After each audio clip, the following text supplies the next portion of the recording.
लोकतंत्र के मंदिर में सप्लीमेंट्री लिस्ट ऑफ बिजनेस। लोकतंत्र हुआ शर्मसार। Are you asking? No, what is this? No, please.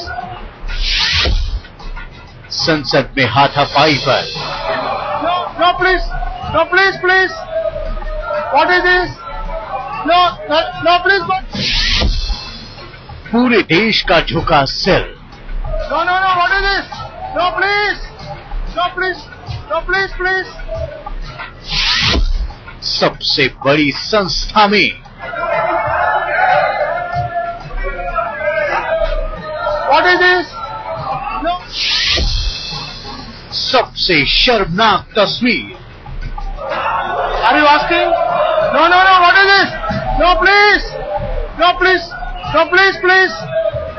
What is this? No, please go to your seat.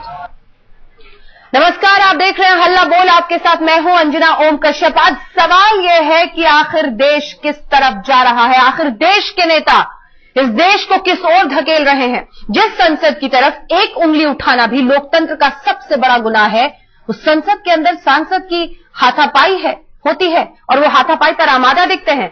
आज हमारा हल्ला बोल सांसदों की उस हरकत पर जो शर्मनाक है। Please. What is this? No, please go to your seat. Are you asking? No, what is this? No, please. No.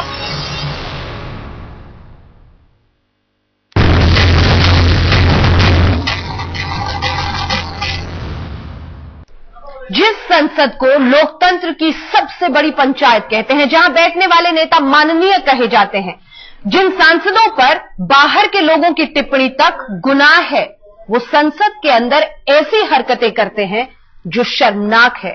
हम आपको आज राज्यसभा की एक ऐसी ही शर्मनाक हरकत दिखा रहे हैं। सांसदों का पता नहीं पर देश आज शर्मिंदा है। Are you asking? No, what is this? देखिए हमारे सांसदों की हरकत। No, please. देखिए ये कैसे हाथापाई करते हैं। No, please. देखकर आपका सिर झुक जाएगा। What is this? No. लोकतंत्र का मंदिर बना अखाड़ा। What is this? No, please. आज लोकतंत्र का शर्म दिवस है। What is this? No, please. ये तस्वीरें हैं तो बस चंद सेकंड की, लेकिन लोकतंत्र के माथे पर इसने ऐसा घाव दिया है जिसका दर्द और दाग भारतीय लोकतंत्र के इतिहास से शायद कभी नहीं मिट पाएगा। Are you asking? No, what is this? No, please. देश के लोकतंत्र की सबसे ऊंची संस्था संसद में हुई ऐसी घटना जिसने पूरे देश को सन्न कर दिया। ये तस्वीरें देखकर कोई भी हैरान रह जाए। ये तस्वीरें देखकर भारत का हर नागरिक परेशान हो जाए। What is this? दो सांसदों के बीच हाथापाई की ये तस्वीरें हैं राज्यसभा की। देश के लोकतंत्र और संसदीय परंपरा में इसे ऊपरी सदन कहा जाता है। ब्रिटेन की भाषा में अगर इस सदन को पुकारे तो ये हाउस ऑफ लॉर्ड्स है। आपने ठीक सुना, House of Lords. Short notice question. लेकिन जरा देखिए कि लोकतंत्र के इस सबसे ऊंचे सदन में क्या हो रहा है। दो सांसद ऐसे भिड़ रहे हैं मानो सड़क पर किसी मुद्दे पर संग्राम मचा है। No, please. What is this? No, please go to your seat. Rajya Sabha की कार्यवाही चल रही थी। सदन में अध्यक्ष अपनी कुर्सी पर बैठे थे। प्रमोशन में आरक्षण बिल पेश होने वाला था, लेकिन समाजवादी पार्टी के सांसद नरेश अग्रवाल इस बिल के विरोध में वेल में जाना चाहते थे। इस पर बीएसपी के सांसद अवतार सिंह करीमपुरी ने उन्हें रोकने की कोशिश की और इसके बाद शुरू हो गई हाथापाई। Please go to your seat.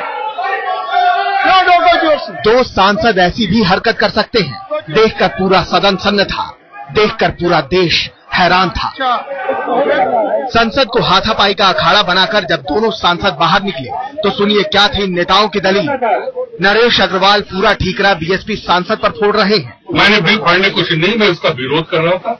मैं कह रहा था कि उपसभापति जी ये तरीका नहीं बिल पेश करने का, और हमारे दल ने मांग करी थी कि डिवीजन करिए, आप डिवीजन करिए। बिना डिवीजन के आप बिल को इंट्रोड्यूस नहीं कर सकते। उन्होंने डिवीजन को भी नहीं स्वीकार किया। करीमपुरी ने आपके साथ धक्का मुक्की किया, आप शिकायत करेंगे? जी हम लिखित शिकायत करेंगे कि इस तरह अभद्र आज संसद सदस्यों के खिलाफ विशेषाधिकार समिति को कार्रवाई करने के लिए लिखा। दलील तो बीएसपी के सांसद अवतार सिंह भी दे रहे हैं, लेकिन वो मुद्दे पर ज्यादा बोलना नहीं चाहते।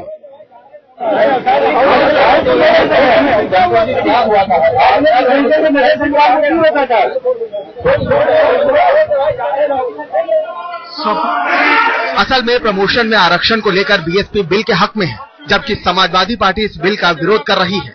इसी मुद्दे पर दोनों पार्टियों के 2 सांसद भिड़े भी। नरेश अग्रवाल ने तो अब इस मुद्दे पर विशेषाधिकार हनन का नोटिस भी भेज दिया है, लेकिन इन सब सियासी दांवपेच के बीच लोकतंत्र पीड़ित है उन जख्मों से जो आज उसके अपनों ने ही उसके माथे पर दिए हैं। संसद लोकतंत्र की महापंचायत है, ये बात हमने किताबों में पढ़ी है, लेकिन संसद अब अखाड़ा बन गई है, ये कहना बड़ा मुश्किल सा लगता है। लेकिन सच में संसद में लगता है कि अब सांसदों को बोलने के साथ साथ हाथापाई के भी गुर सीखने पड़ेंगे। कैमरामैन संजय चौधरी के साथ संदीप सोनवलकर, दिल्ली, आज तक। समाजवादी पार्टी नेता नरेश अग्रवाल को हमारे साथ इस चर्चा में शामिल होना था, लेकिन अभी तक वो नहीं जुड़ पाए हैं हमारे साथ। हमें इंतजार रहेगा उनके आने का, क्योंकि कई सारे अहम सवाल उनका इंतजार कर रहे हैं। इस बीच सीधे रुख करते हैं, शाजिया इल्मी, इंडिया अगेंस्ट करप्शन की सदस्य हमारे साथ जुड़ गई हैं। शाजिया, आज देश सन्न है इन तस्वीरों को देखकर। ये उच्च सदन है और आप लोग अब संसद की तैयारी कर रही हैं। सबसे पहले तो ये देखकर, क्योंकि आप लोगों को सबसे ज्यादा समझाया जाता था, पाठ पढ़ाया जाता था कि संसद की गरिमा के साथ आप लोग खिलवाड़ कर रही हैं, ये तस्वीर देखकर क्या कहें?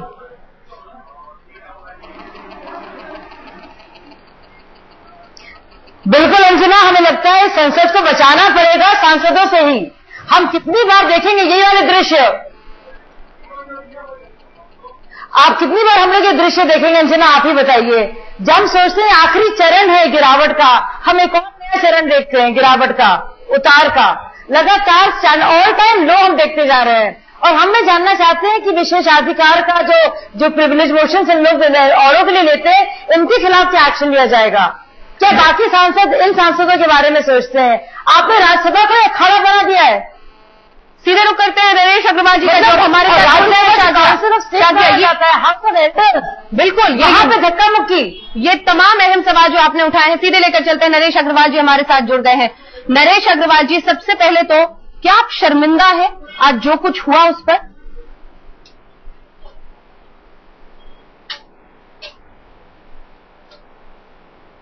हाँ मैडम, फिर से पूछिए। सवाल ये है, सीधा साफ 3 शब्दों में, क्या आप शर्मिंदा हैं आज जो कुछ हुआ उस पर नरेश जी? देखिए, जो आज हुआ मैं उसकी निंदा करता हूं, और बसपा ने जिस सुनियोजित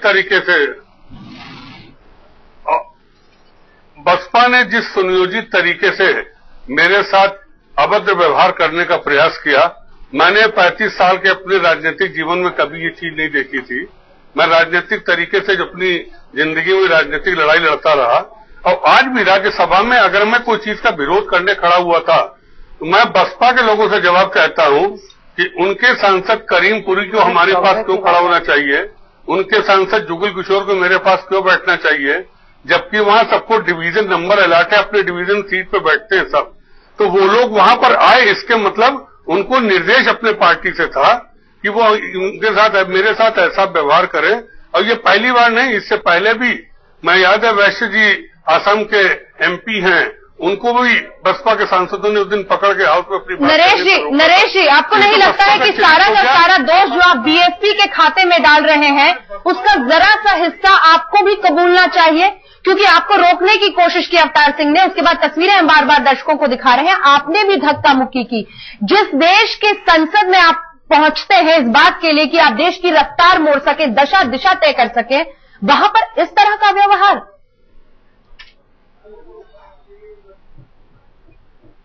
मैडम, मैंने कहा ना 35 साल मुझको हो गए, मेरा संसदीय इतिहास है। मैंने 35 साल में कभी न ये किया, न इस पर पसंद करता हूं। लेकिन जिस तरीके से उन लोगों ने मुझे मैनहैंडल करने की कोशिश की, मेरे पास इसके अलावा कोई चारा नहीं था। मैं कोई तरीके से निकलता, क्या मैं अपने साथ अभद्र व्यवहार पूरी तरह करने का उनको मौका देता? अगर वो मेरे साथ मारपीट कर देते तो ये एक कलंक मेरे जीवन में होता। मैंने इसी मारे उनको धक्का देके अपने को अलग किया। तो मैं तो विरोध करने जा रहा था, उनको कौन सा राइट था? वो लोग क्यों आए मेरे पास? मैं सबसे पहले जवाब चाहता हूं, अगर आप डिस्कशन कर रहे थे आप उनसे पूछिए कि जब वो अपना डिवीजन नंबर छोड़ के मेरे पड़ोस क्यों बैठे आके। अगर उनका डिवीजन नंबर वहां होता तो मैं स्वीकार भी कर लेता कि वो रोज वहां बैठते हैं। अगर वो आए तो फिर इंटेंशन आपको उनका बताना चाहिए, न कि नरेश अग्रवाल को इसमें दोषी बनाने की कोशिश करनी चाहिए। नहीं, इसमें दोषी बनाने की कोशिश नहीं, सिर्फ कुछ अहम सवाल पूछे जा रहे हैं ताकि देश आज समझ सके कि ऐसी नौबत राज्यसभा में देश के उच्च सदन में क्यों आई। शाजिया, जो दलील वो दे रहे हैं समझ में आती है। ये कह रहे हैं मैं तो आगे बढ़ रहा था, मुझे रोका गया और मुझे सेल्फ डिफेंस में ये करना पड़ा। तो उन्होंने धक्का वापस क्यों दिया अंजना, ये नौबत आखिरकार क्यों आई? यहाँ पे डिबेटिंग होती है, कानून और नीति बनाई जाती है, सोच समझकर बहुत मैच्योर डिबेट्स होने चाहिए। यहाँ पर बहुत ही सेंसिटिव ये इश्यू है पूरे कोटा का, आप अखाड़ा क्यों बना रहे हैं? धक्का मुक्का की नौबत आके से सकती है। सबसे बड़ा सवाल, आप बाहर के लोग प्रोटेस्ट करते हैं, आप पुलिस को भेज देते हैं, आप कानून बनाने वाले लोग हैं और आप धक्का मुक्की कर रहे हैं। कैसे आप पर यकीन किया जाए? कैसे हम संसदीय जमहूरियत पर यकीन करें? आप बताइए किस तरह की पार्लियामेंट्री डेमोक्रेसी है जब पार्लियामेंट चलती नहीं है, जहां यंगस्टर्स देख रहे हैं, लोग देख रहे हैं किस तरह से मारपीट हो रही है। नहीं तरह के सांसद है भाई, बिल्कुल ना तो कानून बनाते हैं ना काम करते हैं, जब डिस्कशन की बात होती है तो मारते पीटते हैं एक दूसरे को। राजनीतिक सोच में मतभेद हो सकते हैं नरेश जी, आपने भी वक्त पर अलग अलग पार्टियों से आप राज्यसभा में पहुंचे हैं, लेकिन ऐसे सांसदों को लेकिन क्यों बर्दाश्त करें? लेकिन इसीलिए पैसे दे रहे हैं इस काम के लिए, इसीलिए एमपी बनकर एंजॉय कर रहे हैं, बंगले इसलिए इनको मिले ताकि मारपीट करें आपस में इंपॉर्टेंट कानून को लेकर। नरेश जी इतने लंबे अपने राजनीतिक करियर में इस तरीके के मुझे करते हैं, ये खिलवाड़ है, आप लोगों के साथ मजाक कर रहे हैं, आप अखाड़ा बना रहे हैं। नरेश जी आप अपनी बात कहें। हाँ बोलिए। एक सवाल ये है कि क्या कोई तरीका नहीं था नरेश अग्रवाल जी, आप कह रहे हैं उन्होंने अपने डिवीजन छोड़ के जानबूझकर आपको घेर कर बैठा, आप समझ रहे थे कि ये सब कुछ होने वाला है, फिर भी आप निकले वेल की तरफ, आप अपनी जगह पर खड़े होकर विरोध नहीं जता सके। राजनीतिक मतभेद अपनी जगह पर है, लेकिन जब देश की संसद की गरिमा की बात होती है, क्या इससे जरा सा बेहतर व्यवहार नहीं किया जा सकता है? क्या कोई और तरीका नहीं है बजाय इसके कि आप लोग धक्का मुक्की करें? देश, बच्चे, संसद सब कुछ देख रहा है। जैसा कि शाजिया कह रही है, क्या आप संसद को सांसदों से बचाने की जरूरत है, उसकी गरिमा को?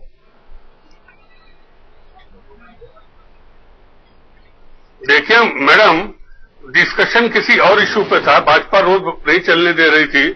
हम लोगों ने तो खुद ही मांग की थी कि कोयला घोटाले पर चर्चा की जाए, हम रोज मांग करते थे। आज भाजपा वाले भी अपनी सीट पे खड़े होकर विरोध कर रहे थे। खाली ऐसा नहीं था कि समाजवादी पार्टी, लेकिन ये एक ऐसा बिल आ रहा था जो देश के भविष्य के साथ खिलवाड़ था। आज देश में अगर इस प्रकार का बिल आ गया तो ये देश के 80% लोगों के साथ नाइंसाफी होगी।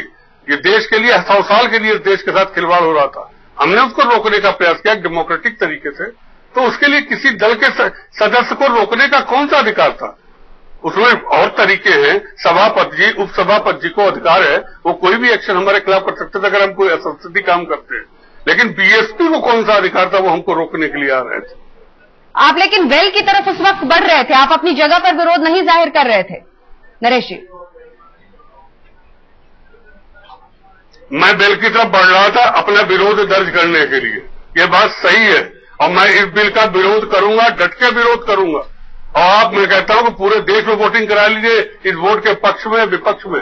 सारा बैकवर्ड से हताश हो गया, सारा माइनॉरिटी हताश हो गई, सारा अपर कास्ट, 80% देश का आदमी हताश है, और 20% के लिए बिल लाया जाए तो क्या ये देश के लिए सही बात है? आप इस पर डिस्कशन करिए कम से कम। इस पर डिबेट अलग से हो सकती है, वोटिंग करा ली जाती इसी बात पे। लेकिन ये भी है कि देश की 2 पार्टियों को छोड़कर, यानी समाजवादी पार्टी और शिवसेना को छोड़कर तमाम पार्टियां इसके समर्थन में है, लेकिन वो हमारे विषय से बिल्कुल अलग है। हमारा सवाल सीधा ये है शाजिया इल्मी कि कुल मिलाकर जो स्थिति बनती जा रही है, उनके तमाम एमपी ने जो स्थिति देश में बन रही है वो शर्मसार करती है, और ये उच्च सदन की बात है। देखिए कैसे रोका जाए? देखिए, चाहे लोकसभा, अंजना,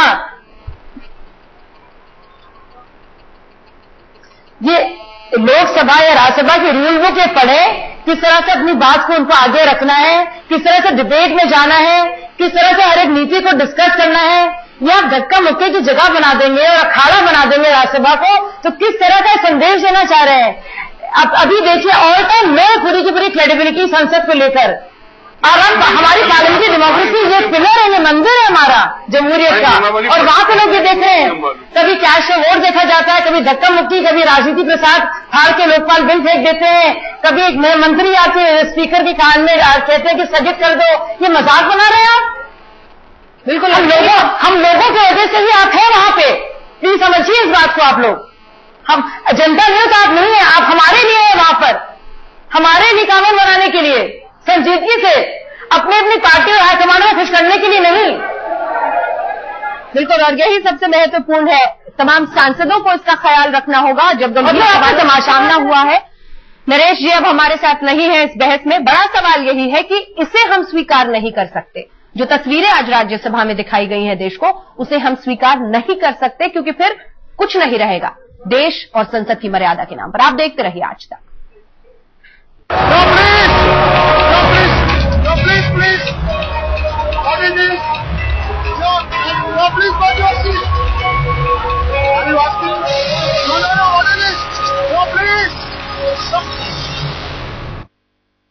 संसद में हाथापाई हुई, समाजवादी पार्टी और बीएसपी के सांसद आपस में भिड़े, लेकिन अब संसद के बाहर आरोपों और उल्टे आरोपों का एक सिलसिला शुरू हो गया है। बीएसपी कहती है कि समाजवादी पार्टी झूठ झूठ बवाल खड़ा करने में लगी हुई है। हमने आपको दिखाया किस तरह से नरेश अग्रवाल हमारे साथ इस चर्चा में जुड़े हुए थे, लेकिन जो गंभीर सवालों से उनका सामना हुआ वो इस बहस से हट गए। अब बीएसपी की तरफ से क्या सफाई दी जा रही है, सुनिए।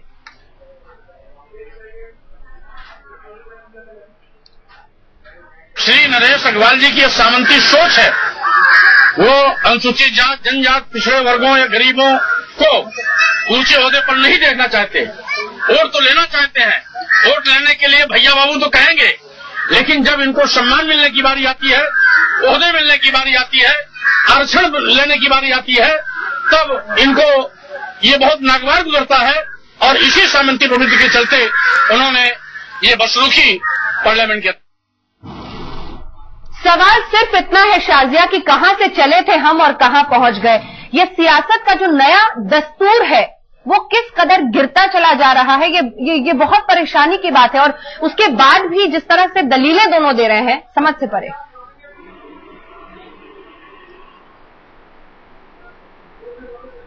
बिल्कुल अंजना, लगातार स्तर में हम गिरावट ही देखते आ रहे हैं। कई बार हम इस तरह के दृश्य देख चुके हैं। कभी कुर्सी उठाते हुए, जैसे कि मैंने जिक्र किया पहले, राजनीति प्रसाद फाड़ रहे हैं, कभी मिनिस्टर ऑफ स्टेट स्पीकर के काम में कुछ कह रहे हैं। हम हमेशा सोचते हैं कि सबसे आखिरी लो हमने देखा है, लेकिन एक और नया लो हमें देखने को मिलता है। और सोचने वाली बात यह कि कब तक इसे बर्दाश्त किया जाएगा। बिल्कुल, ये सबसे बड़ा सवाल है, हम कब तक इसे बर्दाश्त करेंगे। और हमें ये भी देखना पड़ेगा, और आपके जरिए, मैं पत्रकार होने के नाते और एक नागरिक होने के नाते, अंजना जी, मैं आपसे ये कहूंगी कि क्यों नहीं हम प्रेशर बनाएं ताकि इनके खिलाफ एक्शन लिया जाए। जब ये मर्यादा एक सांसद होने की समझते नहीं है तो क्यों है संसद में आखिरकार? जब ये बात अपनी रख नहीं पाते हैं तो क्या ये कोशिश करें लोगों को दिखाने की, जब ये हिंसक हो रहे हैं, एक दूसरे पर झड़प रहे हैं और चाहते हैं देश औरों को कहते हैं जो आंदोलन करते हैं कि वो अराजकता फैला रहे हैं। बिल्कुल, सवाल यही है कि क्या कोई बात प्रदर्शन करता है पुलिस भेज देते हैं। ये संसद के अंदर राज्यसभा में धक्का मुक्की कर रहे हैं। ये कैसी दोहरी मापदंड अपनाए जा रहे हैं? प्रिविलेज मोशन और राइट्स ऑफ इम्यूनिटीज क्यों एंजॉय कर रहे हैं पार्लियामेंटेरियंस, जब इन्हें खुद आचरण पता नहीं है? क्यों इतनी जिम्मेदारी की जो जगह दी गई है कानून बनाने की, तो क्यों कानून तोड़ने वालों को कानून बनाने देने का जिम्मा दिया जा रहा है? क्यों इस तरह के लोग राज्यसभा में हैं जो कि काउंसिल ऑफ स्टेट से हाउस ऑफ एल्डर्स है? मतलब है कि ये मजाक है, इतना ही शर्मनाक। हम सब शर्मसार होते हैं जी, हर एक नागरिक शर्मसार होता है, नरेश हो जी हो या अवतार सिंह हो जी हो कि नहीं हो, लेकिन बाकी हम सब लोग जरूर होते हैं सिर्फ इन दृश्य को देखकर। बिल्कुल, अब इस देश को तय करना है कि क्या हम इस तरह की इजाजत दे सकते हैं कि हमारे ही देश की संसद की गरिमा के साथ खिलवाड़ हो। बहुत बहुत शुक्रिया आपका शाजिया हमारे साथ इस पूरी बहस में जुड़ने के लिए। तो कुल मिलाकर इतना तय है कि इसे हम स्वीकार नहीं कर सकते। अब देश में हमारे सांसदों को ये तय करना है कि वो अपनी जवाबदेही कैसे बेहतर इस देश के सामने रख पाते हैं, खासतौर पर ऐसी घटनाओं के बाद। देश इंतजार कर रहा है। लेकिन हम आपको बता दें, राज्यसभा में एसपी और बीएसपी सांसद के बीच हुई धक्का मुक्की की सभी पार्टियों ने निंदा की है। कांग्रेस ने इसे एसपी और बीएसपी का आपसी झगड़ा करार दिया है। ये जो धक्का मुक्की करने वाले लोग, उनको सोचना चाहिए कि संविधान की व्यवस्था के साथ खिलवाड़ न करें। और मैं समझता हूँ कि जनता ये सब देख रही है, देश पूरा ये देख रहा है और उसका ये साथ उन लोगों में देखिए, उन लोगों में इस बात को लेकर एक मतभेद है और जो बहुजन समाज पार्टी ने व्यवस्था बनाई थी उसमें राजनीतिक बदलाव के बाद उत्तर प्रदेश में परिवर्तन बसपा सरकार ने किया है और उनकी सोच बसपा से अलग है, इसमें दो राय नहीं, सब लोग जानते हैं. Unfortunate, the event that took place in the house, it is very unfortunate. But for introducing the bill, because I know that they are going to come nearby me, therefore I did not keep any paper with me. While introducing the bill, orally I said that I am introducing the bill further to amend the Constitution of India. मैं वही कहूँगा कि दुर्भाग्यपूर्ण है जो कुछ भी हुआ सदन. मायावती आपको भी कहा कि कांग्रेस मायावती जी क्या आलोचना कर रही है. मायावती जी अपना आलोचना अपने विचार देती रहती है, उनका काम है. सहयोगी मुलायम सिंह वो भी आपके साथ नहीं है. मैं बोल रहा हूँ ना कि ये अलग अलग व्यूज अलग अलग पार्टीज के हैं. इस पर सदन में अगर बहस हो तो सारे व्यूज सामने आएंगे.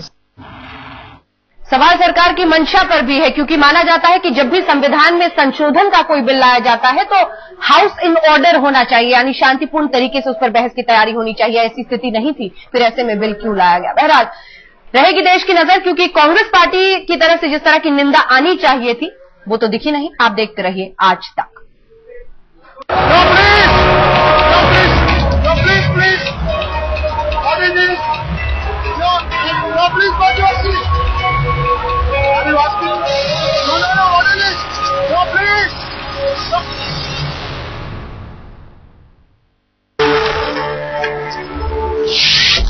पटरी पर लहूलुहान,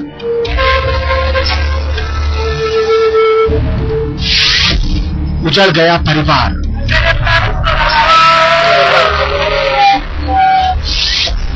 बिखर गए कस्में वादे, क्यों हार गया प्यार, किससे डरे थे दोनों, एक मौत कई सवाल.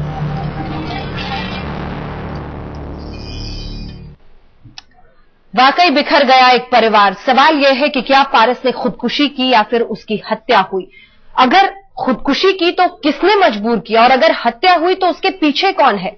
आज हमारा हल्ला बोल उस पूरे तंत्र पर जो मोहब्बत की मौत का जिम्मेदार है, और उस तंत्र पर भी जो मोहब्बत की मौत पर खामोश बैठा है.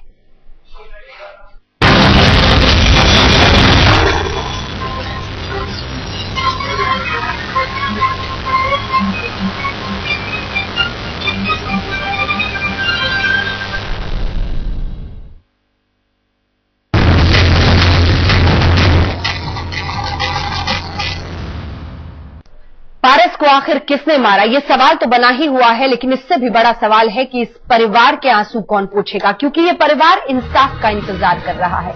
इस बीच जो बड़ी खबर इस वक्त आई है वो यही है कि दिल्ली पुलिस ने एक प्रेस कॉन्फ्रेंस कर डीसीपी क्राइम ने यह कहा है कि सुसाइड नोट की हम जांच कर रहे हैं. दोनों परिवारों से पूछताछ हो रही है. इससे पहले आपको याद होगा जल्दबाजी में इसे आत्महत्या करार दे रही थी दिल्ली पुलिस. उसके बाद भी कई सारे पहलू सामने आए हैं और अब दिल्ली पुलिस ये कह रही है कि हम सारे पहलुओं की जांच कर रहे हैं.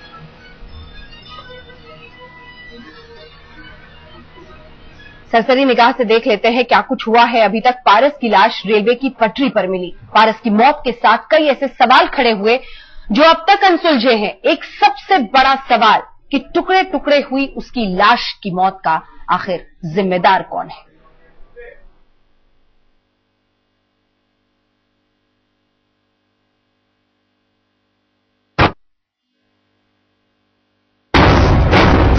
वो 6 बरस का प्यार था.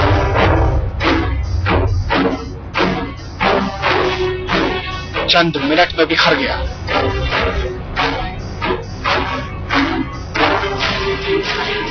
ज्वाइंट सुसाइड नोट में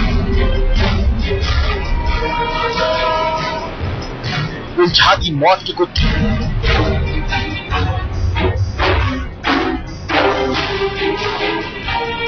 ग्यारह मिनट के पेज में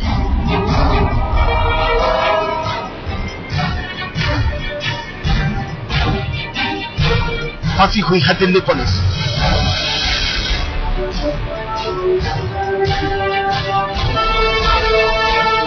पारस भसीन के रहस्यमयी मौत के मामले में 2 बड़े खुलासे हुए हैं। ऐसे खुलासे जो दिल्ली पुलिस की पूरी जांच थ्योरी को बदल रहे हैं।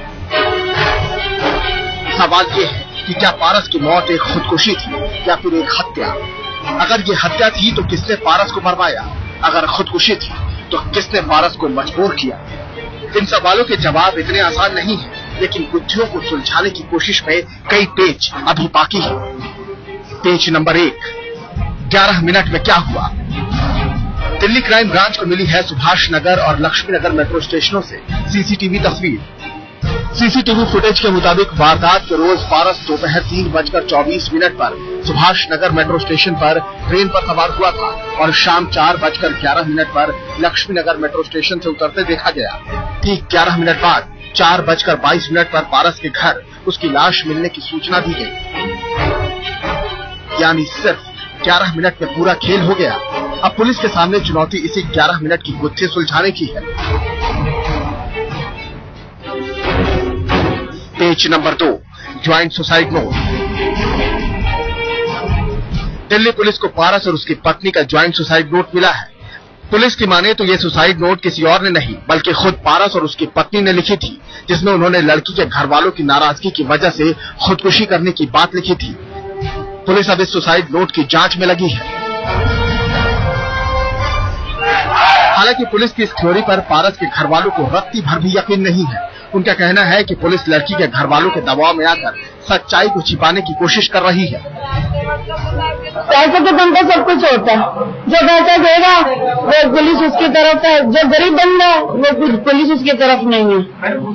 मुझे तो बस इंसाफ चाहिए। बस मेरा बेटा जाने वाला तो चला गया और जिस लड़की के पीछे गया वो बदल जाए, बयान बदल ले, मैं कुछ नहीं कर सकती। किसी की जुबान का कुछ भी फर्क नहीं है। कोई जुबान कब बदल ले, क्या हो जाए, कुछ नहीं। पारस भसीन के परिवार वालों के संगीन इल्जामात के बाद दिल्ली पुलिस ने इस पूरे मामले में 302 यानी हत्या का मुकदमा दर्ज किया और पूरे मामले की तफ्तीश कर रही है। लेकिन दौरान तफ्तीश पूरे परिवार को लगता है कि पुलिस की जांच नाकाफी है। उन्हें पुलिस की जांच पर यकीन नहीं। पेज नंबर 3, कहां गया सिम? एक और गुत्थी पारस केस को उलझा रही है। पारस के शव के पास से उसका मोबाइल फोन तो मिला, लेकिन उससे सिम कार्ड गायब है। सवाल उठता है कि आखिर सिम किसने निकाला? फॉरेंसिक टीम हर एंगल से मौकाए वारदात की छानबीन में जुटी है। आखिर पारस भसीन की मौत का राज क्या है? यही वो सवाल है जिसका जवाब दिल्ली पुलिस भी जानना चाहती है, लेकिन तमाम इन्वेस्टिगेशन के बावजूद अभी तक पुलिस के पास इस सवाल का माकूल जवाब नहीं है। पुलिस के इन्वेस्टिगेशन के दौरान सामने आया है एक अहम सुसाइड नोट और पुलिस इस सुसाइड नोट को जानने के लिए हैंड राइटिंग एक्सपर्ट्स की मदद भी ले रही है। और जब तक हैंड राइटिंग एक्सपर्ट्स की ओपिनियन सामने नहीं आ जाती है तब तक पारस भसीन की मौत पर सवाल तो बरकरार रहेंगे ही। पुलिस लड़की के पिता और परिवार वालों से कई बार पूछताछ कर चुकी है, लेकिन पुलिस की अब तक की थ्योरी सुसाइड की ओर ही इशारा कर रही है। नितिन जैन, अनुज मिश्रा और विशाल प्रताप सिंह के साथ राम किंकर सिंह, दिल्ली आज तक। बात बहुत साफ है, हत्या है या फिर आत्महत्या? हारा पारस, हारी मोहब्बत। आखिर ऐसा क्यों हुआ? एक परिवार इंसाफ का इंतजार कर रहा है और इसी इंसाफ की लड़ाई में पारस की बहन, उनकी मां सब शरीक है। उनकी बहन सुरभि कुछ ही देर में हमारे साथ जुड़ेंगी, उनकी मां नीना भसीन भी हमारे साथ जुड़ेंगी। इस बीच जगमोहन चड्डा साहब हमारे साथ जुड़ गए हैं, जो कि चाचा हैं, अंकल हैं पारस के। जगमोहन जी, कितना मुश्किल है आप लोगों के लिए? पल पल जो नई नई थ्योरी सामने ला रही है पुलिस, एक सुसाइड नोट जो उस लड़की ने दिया है, उसको लेकर क्या बेचैनी है आप लोगों के मन में? क्या बात है? अब क्या बता सकते हैं, हम तो हैरान ही हो रहे हैं। जब ये हादसा हुआ, 1 तारीख को जब ये हादसा हुआ, तो हमने वहां पर जो हमारे यहाँ के घर के लोग वहां गए थे, वहां पर जाके एक एक वो SHO साहब को मैं कभी भूल नहीं सकता, वो कैसी स्टेटमेंट दे रहे हैं। उनको भी तो शायद थोड़ा सा भगवान से डर लगता होगा। हमारे बच्चे का उन्होंने उनकी देख रेख में हमारे बच्चे की बॉडी को उन्होंने एक बैग मंगवाया, बोरी जिसको बोलते हैं, सीमेंट का बैग मंगवाया। तो हेलो जी, आपकी आवाज आ रही है जगमोहन जी, अपनी बात पूरी करें। आ रही है। उन्होंने एक सीमेंट का बैग मंगवाया, उसके अंदर उसकी बॉडी के टुकड़ों को जो अलग अलग स्थान पर पड़े हुए थे, कोई इधर बिखरा हुआ था, कोई इधर, ऐसे उसको काट कर फेंका गया था 0 किलोमीटर से लेकर 1 किलोमीटर के दायरे में। जब पहले दिन अगर उन्होंने देखा कि ये बॉडी के टुकड़े अलग अलग पड़े हुए हैं, उसको उठाया, तो जब उनको पहले दिन तो उनको गर्दन ही नहीं मिली बच्चे की, कुछ पोर्शन मिला, कुछ पोर्शन अस्त व्यस्त शत विशत हुआ था। हमने उनको बोला कि आप हमारे को इसका शरीर तो कंप्लीट पूरा कर दीजिए। वो कहने लगे नहीं ठीक है हो जाएगा, ऐसी कोई बात नहीं है। हमने उनकी बात मान ली। हमारे ऊपर तो एकदम बिजली गिर गई थी। हम किसको जाके ये बोल सकते थे कि हमारे साथ क्या हो गया? तो हर आदमी समझ सकता है। एक जवान मौत हमारे हाथों से, एक जो जिसको कहते हैं एक ब्लूमिंग बर्ड, एक जो खिलता हुआ हमारे हाथ से एक गुलाब जो निकल जाए। और अगर मैं सच बोलता हूं, मेरे को किसी से कहने में इसमें कोई शंका नहीं होगी। आपको हमारी फोटोएं सब दिखा रही हैं कि लड़के की आप शक्ल देख लीजिए। अगर ये संगमरमर के मार्बल से अगर सफेद ना हुई तो मैं इस बात की गारंटी लेता हूं हम अपना केस विड्रॉ लेंगे। हमारा लड़का कोई ऐसा वैसा नहीं था, ठीक था। लड़की के जो वो उसके फादर ने जो लड़की के फादर ने जो लड़के को बोला कि अपनी हैसियत देखो। हैसियत एक आदमी को होता है, आदमी की हैसियत का हर तरीके से उसके कपड़ों पे होता है। मैं ये भी कहना चाहूंगा कि आदमी अगर टाई लगाता है तो वो अप टू डेट बन गया, चाहे उसकी जेब में 10 का नोट ना हो या 100 का नोट ना हो। लेकिन एक आदमी है जो सिंपल सिटी, जो कुर्ता पजामा डाल के रहता है जी, उसके जो कुर्ता पजामा पहन के रहता है उसकी सिंपल सिटी के साथ ऐसा नहीं करना चाहिए। बिल्कुल, बिल्कुल। ये हमारे साथ सरासर नाइंसाफी हो रही है। मैं मीडिया वालों का इतना शुक्रिया अदा करता हूं कि कोई भी हमारा केस इतनी ऊंचाई पर ऐसे नहीं जाएगा। ये इन लोगों की कॉपरेशन है। हम तो रो पीट रहे हैं, हमारा तो घर का चिराग ही बुझ गया। घर में देखिए हमने खाना नहीं बनाया, बाजार से रोटी लाके खा रहे हैं। आज के लोगों के साथ भी ऐसे कभी बिजली गिरती, बहुत परेशानी से आपका परिवार गुजर रहा है। हमें भी एहसास है इस बात का, इसीलिए मीडिया आपके जरिए तमाम बातों को सामने रख रहा है, जो तमाम बातें आपकी हैं। आपके पास आऊंगी सर। नीना भसीन जी भी जो माँ है पारस की, वो हमारे साथ जुड़ गई है, उनसे जरा बातचीत कर ले। नीना जी, बहुत मुश्किल घड़ी है ये आपके लिए, आपके परिवार के लिए। एक ऐसे वक्त पर जब आपने अपना जवान बेटा खोया है, इंसाफ की लड़ाई आप लड़ रही हैं, क्या बताएंगी हमारे जो तमाम दर्शक इस वक्त मौजूद हैं, क्योंकि पुलिस बार बार कह रही है सुसाइड की तरफ बात जाती हुई दिख रही है। हेलो नीना भसीन जी से हमारी बात करा दें प्लीज, जगमोहन जी। लीजिए, ये उनसे बात करिए जी। हेलो जी। नीना जी, सवाल यही है, हाँ आप अपनी बात कहें प्लीज। मैं ये कहना चाहूंगी कि बच्चा, देखो आपको भी महसूस होगा कि बच्चे का दुख कितना दुख होता है। पले बुलाए बच्चे को पाल पोस के बड़ा करो और एकदम वो खत्म हो जाए, आप भी समझ सकती हैं। अगर जो बच्चा आराम से लेटा हुआ है, खाना खाने लगा है, तो एकदम मरने तो नहीं जाएगा ना कि मैं जाऊं और फटाफट मर जाऊं। कुछ प्लान बना के सोच समझ के जा सकता है। मेरा बच्चा तो खाना खाने लगा था, खाना खाते खाते कोई गाड़ी आई, उसमें बैठा और गाड़ी बैठे बैठे, अब ये लोग मेट्रो का बोल दे, कुछ भी बोल दे, लेकिन मेरा बच्चा यहाँ से अचर गाड़ी में, ब्लैक कलर की गाड़ी में गया और वो मर गया। उसको मार दिया, टुकड़े टुकड़े करके फेंक दिया। अब अगर सुसाइड होता तो एक ही जगह लाश के टुकड़े मिलते ना, उसके 1 किलोमीटर दूर तक लाश के टुकड़े कैसे मिले? आप खुद देखते तो आपकी शायद आंखों में आंसू आ जाते कि बहुत ही भयानक मौत हुई है। ये नाइंसाफी हो रही है हमारे साथ। कोई बात नहीं, हम लड़ाई लड़ रहे हैं, भगवान से ही प्रार्थना कर रहे हैं। मीडिया वाले हमारे को बहुत ज्यादा सपोर्ट कर रहे हैं, जो हमारे साथ इतना कोऑपरेट कर रहे हैं। लेकिन हम किसी को भी ब्लेम नहीं दे रहे, हम अपनी किस्मत को ब्लेम दे रहे हैं कि हमारा पला बुलाया लड़का चला गया, बस। और हमें कुछ नहीं कहना। नीना जी, आपने बहुत सारे सपने सजोए होंगे अपने पारस के लिए, क्या बातें करता था वो? आपने कहा है कि वो अपनी शादी को लेकर बहुत उत्साहित था। हाँ जी, उसने दादाजी से बोल रहा था कि नवंबर में मेरी शादी करवा दो, बल्कि एटलीस्ट 28 तारीख को ही वो बेड, सोफे, टीवी सब कुछ लेके आया और बोला कि शैली के पापा कल घर आ रहे हैं।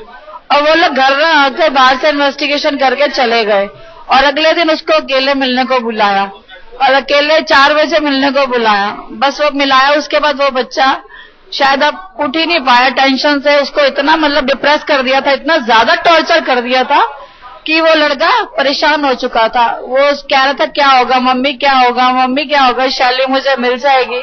अगर उसको शैली की चाहत थी तो वो पहले ये बताओ सुसाइड क्यों करता? आप खुद बताइए। मेरे बहुत सपने थे कि बच्चे को जहाँ शादी करनी थी वहां पे बच्चे की मैं अर्थी उठा रही हूँ। मेरे को कुछ भी समझ नहीं आ रहा मैं क्या करूं। बहुत सपने देखे थे, सारे सपने मेरे चूर चूर हो गए। यकीन करना मुश्किल होता है नीना जी कि आपका खेलता हुआ परिवार इस तरह से परेशान है इस वक्त। आपका बेटा हमेशा के लिए अपनी तस्वीरों में कैद होकर रह गया है। अगर आप अपने आप को समेट पाए, हमारे दर्शकों को बता पाए, उस दिन क्या हुआ था नीना जी? अच्छा वाला लेटा हुआ था और एक फोन कॉल आया, बस उठा और अपना चला गया। और ठीक 4:26-22 पे फोन आ गया कि आपके बेटे की डेड बॉडी पड़ी है, अपने बेटे की डेड बॉडी ले जाओ। तो सुन के एकदम झटका सा लग गया कि अभी तो बच्चा अंदर लेटा हुआ था और पौने घंटे में फोन भी आ गया कि बच्चे की डेड बॉडी पड़ी हुई है। ये कैसे पॉसिबल हो सकता है कि बच्चा रोटी खाता खाता अपना सुसाइड करने के लिए चला गया? आपका क्या नजरिया? आप इसको सुसाइड बोलेंगे कि आप इसको मर्डर बोलेंगे? मैं आपसे जानना चाहूंगी, आप इसको सुसाइड बोलेंगे कि मर्डर बोलेंगे? नीना जी, हम सिर्फ इतना कह सकते हैं कि कानून अपना काम करे, लेकिन सबसे महत्वपूर्ण ये है कि जो आपके परिवार की पीड़ा है और जो तमाम बातें आप लोग कह रहे हैं उसको नजरअंदाज पुलिस नहीं करे, क्योंकि कई सारी ऐसी बातें हैं, जैसा सुरभि भी लगातार बताती रही है, जो इशारा करती हैं हत्या की तरफ। जो भी हो, हत्या हो, आत्महत्या हो, इतना तय है कि पारस को और उस लड़की को बहुत टॉर्चर किया गया। अगर जॉइंट सुसाइड नोट भी दोनों ने लिखा है तो किस तरह की मानसिक स्थिति में दो लोग इस तरह का फैसला करते हैं, इसके लिए वो परिवार जिम्मेदार है। सीधे सीधे हत्या ना हो, अबेटमेंट टू सुसाइड हो, तमाम ऐसे मामले हैं जो इशारा करते हैं, कटघरे में उस परिवार को खड़े करते हैं। लेकिन कानून को अपना काम करना होगा, कानून को अपना काम करना होगा। नीना जी, हम अपने बच्चों से बहुत प्यार करते थे, हम शैली से भी बहुत प्यार करते थे, हम पारस से तो बहुत ही करते थे, शैली भी हमारी अपने से भी बढ़कर हो गई थी। लेकिन हमको ये नहीं पता था कि आज शैली पता नहीं क्यों पीछे हट रही है, क्यों एक्सेप्ट नहीं कर रही है उसको, कि जो कहती थी मैं इतना प्यार करती हूँ पारस के बिना मैं 1 मिनट भी नहीं रह सकती। रात को 2-2, 3-3 बजे तक फोन पे बातें करते थे, खूब आपस में एंजॉय करते थे, घूमते थे, फिरते थे। तो वो किस बात से डर रही है? अगर वो उसमें अगर इंसानियत है, अगर वो भगवान को नीना जी, आपकी ऐसे तो बात नहीं हो पा रही होगी। अगर टेलीविजन इस वक्त देख रही है शैली, सीधे टेलीविजन में देखकर आप क्या कहना चाहेंगी उसको?